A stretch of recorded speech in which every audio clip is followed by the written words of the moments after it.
నమో వెంకటేశాయ. కలియుగ ప్రత్యక్ష దైవమైన శ్రీ శ్రీనివాస పరబ్రహ్మ యొక్క దివ్యానుగ్రహ విశేషం చేత తిరుమల తిరుపతి దేవస్థానం వారు నిర్వహించే అనేక ధార్మిక కార్యక్రమాల్లో భాగంగా ప్రతిరోజు మనం శ్రీమన్ మహాభారత అంతర్గత అరణ్య పర్వలోని విశేషాలను యథామతి తెలుసుకునే ప్రయత్నం చేస్తున్నాము. ఈనాటి ప్రవచన యజ్ఞాన్ని మంగళ పద్యాన్ని పలుకుతూ ప్రారంభించుకుందాం. నారాయణం నమస్కృత్య నరం చైవ నరోత్తమం దేవీం సరస్వతీం వ్యాసం తతో జయముదీరయేత్. శ్రీ గురుభ్యో నమః. హరి ఓం.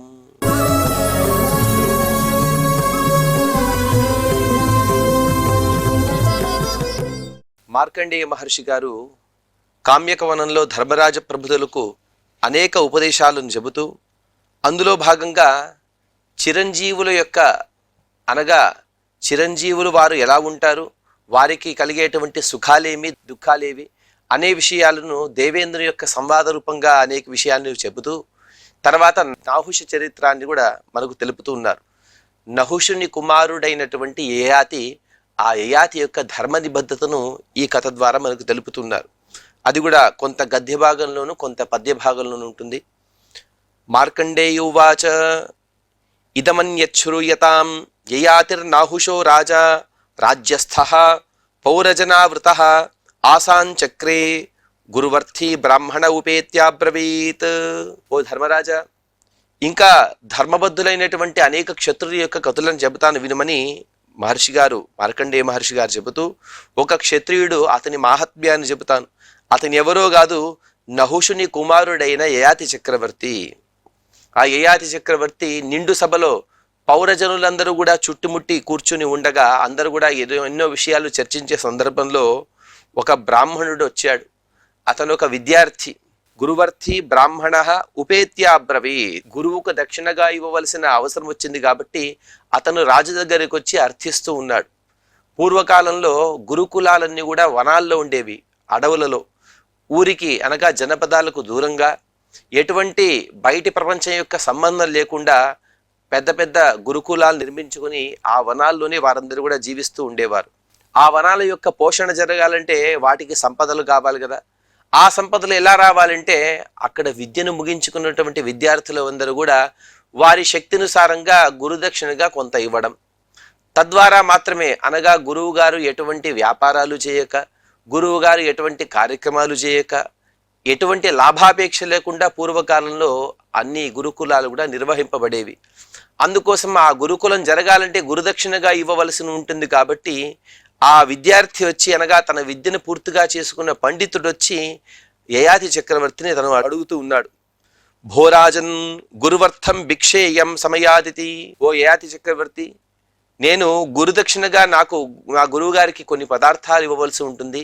కానీ ఒక షరతు, ఆ షరతు పూర్వకంగా మాత్రమే నీ నుండి నేను పరిగ్రహిస్తాను, అనగా దానం తీసుకుంటాను.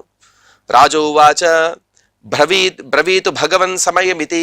ఆ యయాతి చక్రవర్తి చెబుతున్నాడు, స్వామి మీరు ఎటువంటి సందేహం లేకుండా మీ షరతేమో చెప్పండి, మీ షరతు నేను ఒప్పుకుంటున్నాననే విషయాన్ని కూడా మీరు ధృవీకరించుకోండి అనగా ఆ బ్రాహ్మణ విద్యార్థి చెబుతున్నాడు. బ్రాహ్మణ ఉవాచ విద్వేషణం పరమం జీవలోకే కుర్యాన్నరః పార్థివయాచ్యమానః తం త్వాం పృచ్ఛామి కథం తు రాజన్ దద్యాద్ భవాన్ దయితం చ మేద్య. సాధారణంగా ఎవరైనా ఏదైనా ఒక పదార్థాన్ని దానంగా ఇస్తే దానంగా ఇచ్చేవాడు నేను చాలా గొప్పవాణ్ణి, అలాగే దానం తీసుకునేవాడిని చాలా నీచంగా భావిస్తూ ఉంటాడు. ఇతడు ఏదో భిక్షార్థిగా వచ్చాడు, ఇతడు భిక్షుకుడు అనే భావనతో దానం ఇస్తూ ఉంటాడు. అటువంటి అహంకారంతో నీవేమైనా దానంగా ఇస్తున్నావా, అనగా నన్ను యాచకుడిగా నీవేమైనా చూస్తున్నావా? అలాగే నీ దగ్గర ఎటువంటి పదార్థాలనైతే కోరుకుంటున్నానో ఆ పదార్థాలు నీ దగ్గర తప్ప, అనగా రాజుగారి తప్ప వేరే ఎవరైనా ఇవ్వచ్చు కదా అని కూడా ఆలోచిస్తున్నావా? అంటే నన్నే వచ్చి ఎందుకు అడుగుతున్నాడు, వేరే రాజులను వెళ్ళి అడిగి ఉండవచ్చు కదా అనేమైనా నువ్వు ఆలోచిస్తున్నావా అని అంటే, ఆ విద్యార్థిగా ఉన్నవాడు తను ఎవరి దగ్గర దానం తీసుకుంటున్నాడో, దానం ఇచ్చే వారి మనసులో ఎటువంటి భావనలు ఉన్నాయో అటువంటి దుర్భావనలతో వచ్చినటువంటి భిక్ష అనగా దానం ఏదైతే ఉంటుందో ఇది మనకు మంచిని చేకూర్చదు. కాబట్టి దానం ఇచ్చేవారు తృప్తిగా ఇవ్వాలి, అలాగే దానం తీసుకునే వారిపైన వారికి గొప్ప గౌరవ భావన ఉండాలి. అలా ఉంటే మాత్రమే ఆ దానం ఇది సార్థకం కలుగుతుంది. కాబట్టి నీవు ఎటువంటి భావనతో నాకు దానం ఇవ్వబోతున్నావు అని ఆ బ్రాహ్మణుడు అడగా అందుకు రాజు చెబుతున్నాడు. రాజోవాచ నచాను కీర్తయేదద్య దత్వా అయాచ్యమర్థం చ న సంశృణోమి ప్రాప్యమర్థం చ సంసృత్య తం చాపి దత్వా సుసుఖీ భవామి. ఓ బ్రాహ్మణుడా, దానాన్ని స్వీకరించే వాడిలో నీవే అత్యంత యోగ్యుడివి. ఎందుకంటే నేనిచ్చే దానం ఏదో ఒకరో ఇద్దరో భోజనం చేస్తే చాలు నేను సార్థకుడు అవుతాను నేను అనుకుంటూ ఉన్నాను. కానీ ఎటువంటి అపేక్ష లేకుండా లోక కళ్యాణం కోసం మీ గురువు గారు ఎక్కడో వనంలో ఉంటూ వారు ఎందరికో విద్యను బోధిస్తూ ఉన్నారు. అటువంటి వారికి నీవు వెళ్ళి నేనిచ్చే పదార్థాలను ఇస్తావంటే నా దానాన్ని స్వీకరించడంలో అత్యంత యోగ్యుడివి నీవే. అలాగే నేను నీకే పదార్థానైతే దానంగా ఇస్తానో మాటి మాటికి కూడా దాని గురించి చర్చించను. అసలు నీవు దానానికి ఇచ్చిన తర్వాత నేను ఆ విషయాన్నే మర్చిపోతాను. ఇంకొక విషయం కూడా చెబుతున్నాను విను. నీవు ఏదైతే కోరికను కోరబోతున్నావో నీవు కోరిన కోరికను తీర్చేటువంటి పదార్థాలన్నీ కూడా నా దగ్గర ఉన్నాయి. అందుకోసం ఎటువంటి సంకోచం లేకుండా నీకేం పదార్థం కావాలో అడుగు, అన్నిటినీ కూడా నేను ఇవ్వడానికి సిద్ధంగా ఉన్నాను. అలాగే నీవేదైతే పదార్థాన్ని కోరుకుంటున్నావో ఆ వస్తువుని నీకిచ్చిన తర్వాత నేను సుఖంగా ఉంటాను. ఈ విషయం కూడా నాకు తెలుసు. అంటే దానం ఇచ్చే సందర్భంలో దానాన్ని తీసుకోవడానికి వచ్చిన వాడు సాక్షాత్తు పరబ్రహ్మ యొక్క స్వరూపము. అందులోనూ కూడా గొప్ప వేదాలను చదివినటువంటి బ్రాహ్మణుడివి నీవు. తర్వాత నేను ఇచ్చే పదార్థం కూడా వేదాలను చదివే వారికి ఉపయోగపడుతోంది. అలాగే నీకు దానం ఇచ్చిన తర్వాత నేను ఆ విషయాన్ని మర్చిపోతాను, ఆ విషయాన్ని చర్చించను. అలాగే నీకు ఇచ్చిన తర్వాత నాకు ఇహలోకంలోనూ పరలోకంలో కూడా సుఖం కలుగుతుంది. అంటే దానం ఇవ్వడంలో నాకు అంత శ్రద్ధ ఉంది కాబట్టి నీవు ఎటువంటి సంకోచం లేకుండా నా నుండి దానాన్ని స్వీకరించమని ఆ యయాతి చక్రవర్తి ప్రాధేయపడుతున్నాడు. దానం తీసుకోమని చెప్పడం లేదు కానీ ప్రాధేయపడుతున్నాడు. ప్రాధేయపడుతూ ఆ యయాతి చక్రవర్తి అంటున్నాడు, దదామితే రోహిణీనాం సహస్రం ప్రియో హిమే బ్రాహ్మణో యాచమానః నమే మనః కుప్యతి యాచమానే దత్తం న శోచామి కదాచిదర్థం. ఓ బ్రాహ్మణ, నేను నీకు 1000 ఎర్రగా ఉండేటువంటి గోవులను దానం చేస్తాను. రోహిణీనాం సహస్రం, ఎరుపు రంగులో ఉండేటువంటి 1000 గోవులను దానం ఇస్తాను. అలాగే ఏ బ్రాహ్మణుడైతే యాచిస్తూ ఉంటాడో, అనగా యాచన అంటే ఇదేదో భిక్షను స్వీకరించడానికి అరిచే అరుపు కాదు, కానీ నా ద్వారా నా పాపాన్ని స్వీకరించేవారు మీరు. అటువంటి మీ పైన నాకెంతో గౌరవం ఉంటుంది కదా. మనం చక్కగా గుర్తుపెట్టుకోవాలి ఈ విషయం ఎప్పటికైనా. మనం ఎవరికైనా ఏదైనా దానం ఇస్తున్నామంటే దానాన్ని తీసుకునే వారిపైన మనకెంతో గౌరవం ఉండాలి. ఎందుకుంటే ఇచ్చేవారి పాపాన్ని వారు తీసుకొని తన దగ్గర ఉన్నటువంటి పుణ్యాన్ని వీరికి ఇస్తారు. కాబట్టి ఆ ఎవరైతే యాచకులుగా ఉంటారో, బ్రాహ్మణులు యాచిస్తూ ఉంటారో వారిపైన నాకు ఎంతో గౌరవం ఉన్నది. అలాగే మీరేదో యాచన చేసే సందర్భంలో నాకు ఏ సందర్భంలోనూ కూడా నాకు మీ పైన కోపం అనేది కలగదు. ఇక మీకేదైనా అనర్ఘ్యమైన అమూల్యమైన పదార్థాన్ని ఇచ్చిన తర్వాత కూడా నేను దానిపైన ఎటువంటి స్పృహను పెట్టుకోను. అలాగే అయ్యో ఈ పదార్థాన్ని నేను ఇచ్చేశానే అని ఎప్పటికి కూడా పశ్చాత్తాపడను. ఇత్యుక్త్వా బ్రాహ్మణాయ రాజా గో సహస్రం దదౌ ప్రాప్తవాంశ్చ గవాం సహస్రం బ్రాహ్మణ ఇతి. ఆ విధంగా చెప్పిన తర్వాత ఆ రాజుగారు ఎటువంటి ఆలోచన లేకుండా అతనికి కావలసిన పదార్థాలని దానితో బాటే ఇంకొక 1000 గోవులను కూడా దానం చేశాడు. ఆ బ్రాహ్మణుడు కూడా ఇతను ఇచ్చినటువంటి ఆ పదార్థాలను తీసుకుని తన గురువు దగ్గరికి వెళ్ళిపోయాడు. అంటే యయాతి మహారాజు యొక్క దాన నిబద్ధత ఎటువంటిది. అలాగే దానం ఇచ్చిన తర్వాత నేను ఇటువంటి గొప్ప దానం ఇచ్చాను అంటే, ఇప్పుడు ఎవరో కొందరు దానం ఇస్తూ ఉంటారు. ఏదో ఒక ఉదాహరణకి ఒక ఫ్యాన్ దానంగా ఇచ్చారని మనం అనుకుందాం. దానికి 4 రెక్కలుంటే 4 రెక్కల పైన కూడా వాళ్ళ పేర్లు రాసుకుంటూ ఉంటారు. అది సరి అయిన దానం కాదు. మనం మన పేరు కోసం దానం కాదు, కానీ పరలోకంలో మనకు కావలసిన పుణ్యం కోసం మనం ఇక్కడ దానం ఇవ్వాలి. అలాగే దానికన్నా గొప్ప విషయం ఏమిటంటే పరలోకంలో పుణ్యమో పేరో అవేవి కాదు, కానీ వేదం చెబుతోంది దానం ఇవ్వాలని, అందుకోసం దానం ఇవ్వాలి. ఇక్కడికి మనం ఈ విధంగా చెబుతూ 195వ అధ్యాయాన్ని పూర్తి చేసుకున్న తర్వాత 196వ అధ్యాయంలో వైశంపాయని మహర్షి గారు మార్కండేయ మహర్షి అలాగే యుధిష్ఠిరుని యొక్క సంవాదాన్ని తెలుపుతున్నారు. వైశంపాయన ఉవాచ భూయ ఏవ మహాభాగ్యం కత్తితామిత్యబ్రవీత్ పాండవః. ఓ జనమేజయ, యుధిష్ఠిర మహారాజు మార్కండేయ మహర్షితో ఇంకా అడుగుతూ ఉన్నాడు, ఇంకా ఎవరైనా గొప్ప క్షత్రియులుంటే వారి మహాత్మ్యాన్ని నాకు తెలపండి అని వేడుకుంటూ ఉన్నాడు. అందుకు మార్కండేయ మహర్షి గారు చెబుతూ, అథాచష్ట మార్కండేయో, అప్పుడు మార్కండేయ మహర్షి గారు చెబుతున్నారు, మహారాజా వృషధర్భ సేదుక నామాను రాజాను నీతి మార్గరతో వస్త్రోపాస్త్రకృతినౌ. ఓ యుధిష్ఠిర, పూర్వకాలంలో ఇద్దరు రాజులు ఉండేవారు. ఒకడి పేరు వృషధర్భుడు, ఇంకొకడు సేదుకుడు. వీరిద్దరు కూడా గొప్ప రాజులు, నీతి మార్గంలో ఉంటూ వారు రాజ్యాన్ని పాలించేవారు. అలాగే వస్త్రోపాస్త్రకృతిను అనగా శస్త్రాస్త్రాలు చక్కగా వాటిని ప్రయోగించడంలో గొప్ప నేర్పరులు వీరందరూ కూడా. అలాగే ఇంకొక విషయాన్ని కూడా చెబుతారు, చక్కటి జపాన్ని చేసేవారు. జపం చేసే సందర్భంలో తమ చేతిని వస్త్రంలో పెట్టుకొని ఎవరికీ కనబడకుండా దాని సంఖ్యను గణనం చేయాలి. అలా చేయడాన్ని వస్త్రోపాస్త్రకృతిను అంటారు. అటువంటి వారందరూ కూడా సన్మార్గంలో ఉండే ఇద్దరు రాజులు వృషదర్భుడు మరియు సేదుకుడు. అందులోనూ కూడా సేదుకో వృషదర్భస్య బాలస్యైవ ఉపాంశువ్రతమభ్యజానాత్ కుప్యమదేయం బ్రాహ్మణస్య. సేదుకుడు వృషదర్భుడు వీరిద్దరు కూడా స్నేహితులే. వృషదర్భునికి ఒక నియమం ఉంది. అదేమిటి అంటే, బాల్యం నుండి కూడా బ్రాహ్మణులకు ఏది పడితే వాటిని దానంగా ఇచ్చేవాడు కాదు. కేవలం బంగారంతో నిర్మించినటువంటి పదార్థాలను మాత్రమే దానంగా ఇచ్చేవాడు.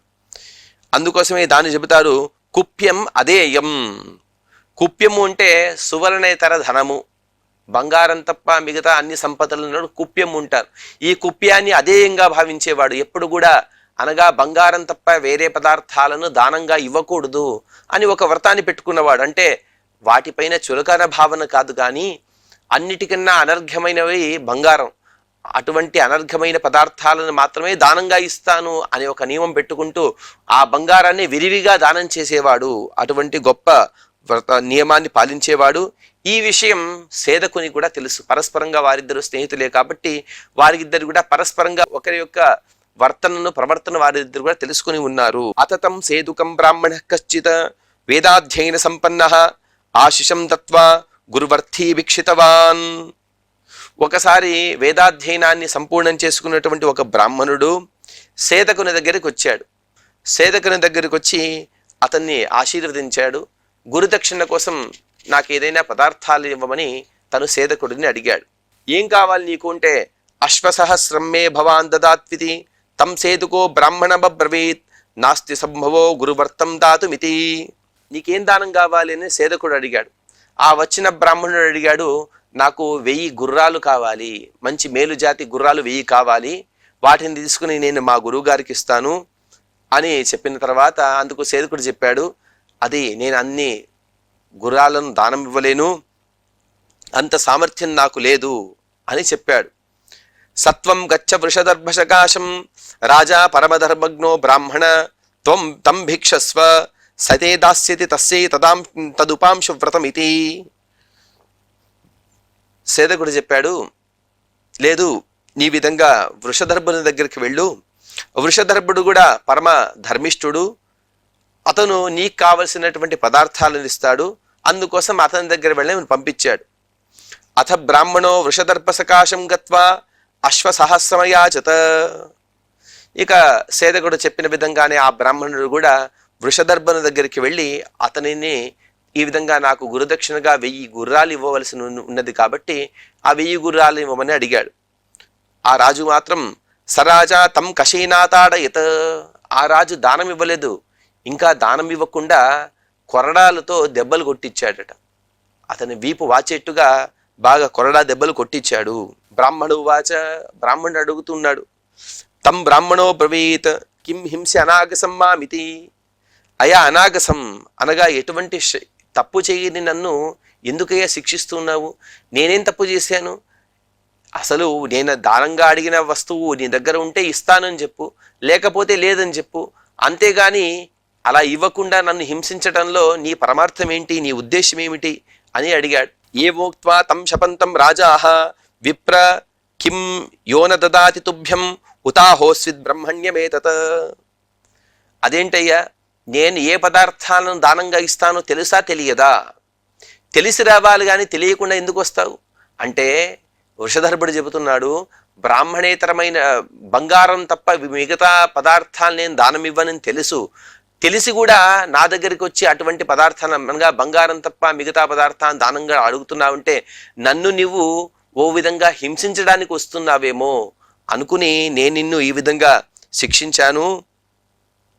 ఈ విధంగా నీవు కూడా దానంగా ఇవ్వదగిన పదార్థాన్ని తప్ప వేరే పదార్థాన్ని అడుగుతూ నేను దానం ఇవ్వకపోగా నన్ను శపించడానికి నీ వస్తున్నావేమో నేను అనుకున్నాను అని వృషధర్భుడు పలికాడు.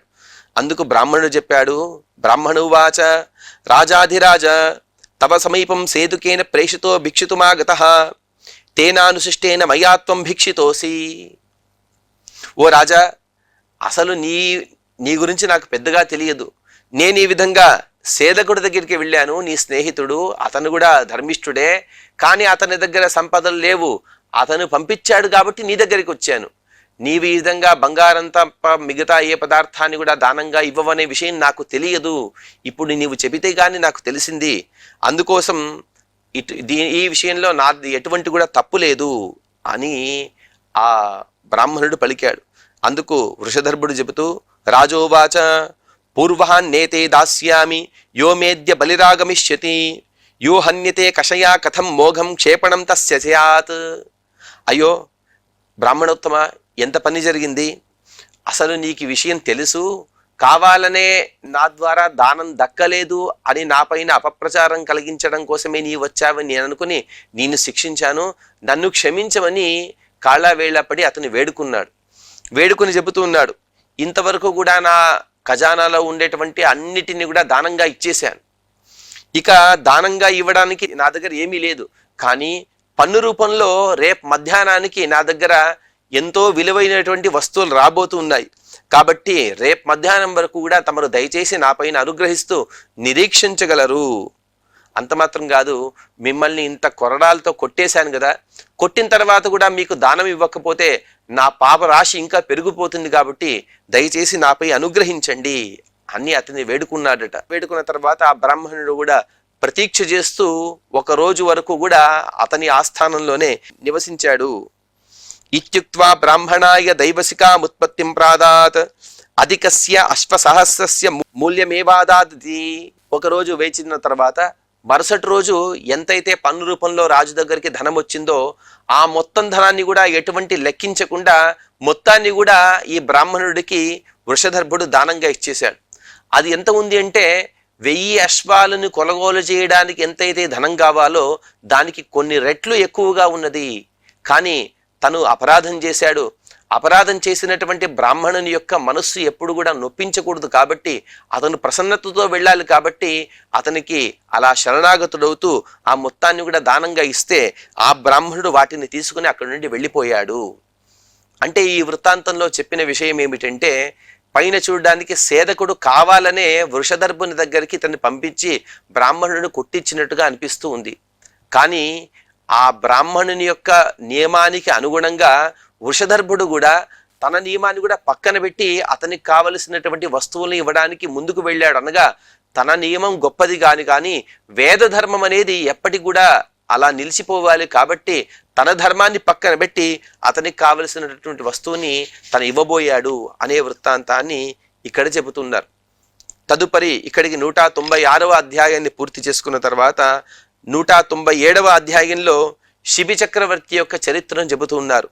మార్కండేయువాచ దేవానాం కథా సంజాత మహీతలం గత్వా మహీపతిం శిబిం ఔషీనరం సాధ్వైనం శిబిం జిజ్ఞాస్యామ ఇతి. ఒకసారి దేవతలందరూ కూడా పరస్పరంగా సంభాషించుకుంటూ ఉన్నారు. శిబి చక్రవర్తి యొక్క ప్రస్తావన వచ్చిందట. శిబి చక్రవర్తి అంటే ఇంత గొప్పవాడు, ఇంత గొప్ప దానశీలి, ఎవరేమి అడిగినా కూడా వాటిని దానాన్ని ఇవ్వను అనే మాటే లేదు, అన్నిటిని కూడా దానంగా ఇచ్చేవాడు అనే ఒక మాట వచ్చింది. ఇక వారందరూ కూడా అతన్ని పరీక్షించాలి అని అనుకున్నారు. శిబి చక్రవర్తి యొక్క వృత్తాంతాన్ని మనం పూర్వం తెలుసుకున్నాం, కానీ మార్కండేయ మహర్షి గారు మరొకసారి క్షత్రియుల యొక్క గొప్పదనాన్ని ఇక్కడ తెలుపుతూ మరొకసారి ఆ శిబి చక్రవర్తి యొక్క దానశీలతను మనకు గుర్తు చేస్తూ ఉన్నారు. ఏవంభో ఇత్యుక్త్వా అగ్నీంద్ర ఉపతిష్ఠేతాం. అలాగే ఆ శిబి చక్రవర్తిని పరీక్షిద్దాము అనే భావనతో అగ్నిదేవుడు మరియు ఇంద్రదేవుడు వీరిద్దరు కూడా బయలుదేరారు.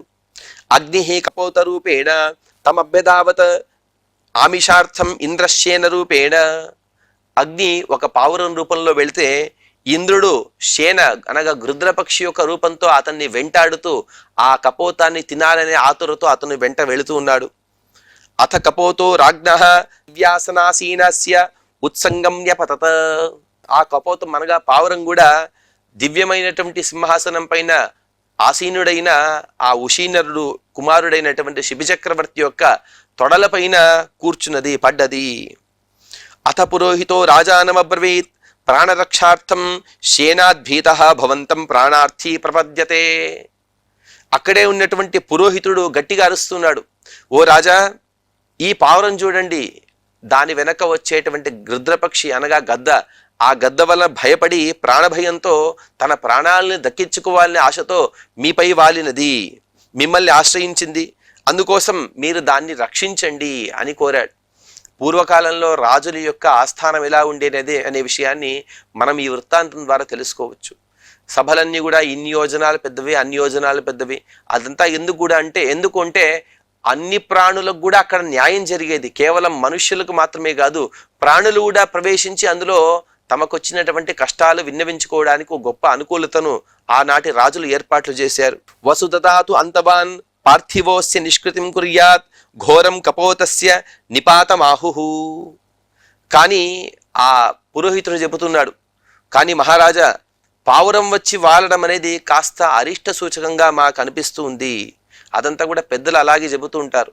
పావురాన్ని ఎప్పుడు కూడా మనం దూరం నుండి చూడాలి, కానీ దాన్ని మనం పైన ఉంచుకోకూడదు, అది అస్పృశ్యము. అలాగే ఈ పావురం రావడం, మీ పైన వాలడం అనేది మీకు మృత్యు సూచకంగా కూడా ఉన్నది. అందుకోసం ఇటువంటి అఘోరమైనటువంటి అరిష్టాన్ని మనం పోగొట్టుకోవాలంటే మీరు ధనాన్ని దానం చేయండి అని పురోహితుడు చెప్పాడు. పురోహితుడు చెప్పిన మాటలను అతిక్రమించే ప్రస్తావన లేదు కాబట్టి శిబిచక్రవర్తి గారు దానం ఇచ్చారు. అతకపోతో రాజానమబ్రవీత్ ప్రాణరక్షార్థం శేనాద్భీతో భవంతం ప్రాణరక్షార్థీ ప్రపద్యే. అప్పుడు ఆ పావురం రాజుతో మాట్లాడుతుంది, ఓ మహారాజా, నా వెనక ఒక గద్దపక్షి గృద్రపక్షి వెనక నన్ను తరుముకుంటూ వస్తుంది. నా ప్రాణాల్ని కాపాడుకోవాలని నేను మిమ్మల్ని శరణు కోరుతూ ఉన్నాను. అంగైరంగాని ప్రాప్యార్థి ముని భూత్వా ప్రాణాంస్త్వాం ప్రపద్యే. ఇదేంటి, ఒక పావురం మాట్లాడుతుంది అని నీవు కాస్త ఆశ్చర్యపోవచ్చు, కానీ ఒక విషయం చెబుతున్నాను విను. నేనెవరో తెలుసా? నేను అంగైహి అంగాని ప్రపద్యే, అంగైహి అంగాని ప్రాప్య.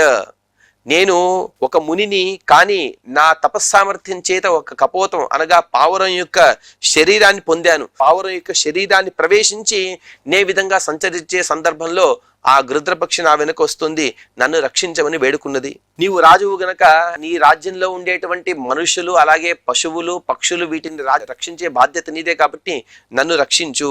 నేను ఎటువంటి వాడినో తెలుసా? స్వాధ్యాయేన కర్షితం బ్రహ్మచారిణం మాం విద్ధి. నేను ఎప్పుడు కూడా స్వాధ్యాయాన్ని చేస్తూ ఉంటాను.